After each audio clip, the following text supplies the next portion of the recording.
When I was falling under the anointing in the table as an executive member, after the fellowship, they will hold a meeting. And I think there is another decision we want to take. I didn't know that it was to rebuke me. The way I'm falling in the executive table, I'm a disgrace to the executive. So as an executive, when the anointing comes, I need to tight my face and say, I'm executive. Holy Ghost will respect me.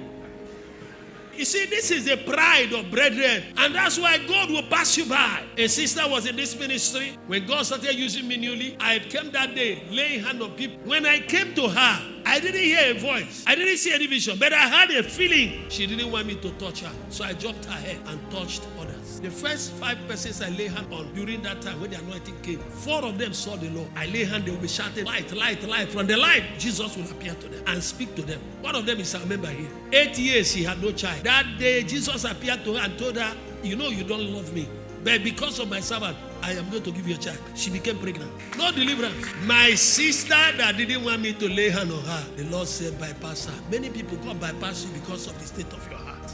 It was after many years. And then after now, humbling, she didn't have any choice. She came. And I reminded her that day that, look at, he said truly, that a father, she prayed in her heart. I don't know the power using it, that he doesn't mean to touch her. If you know many things that happen in the spirit, you will fear God.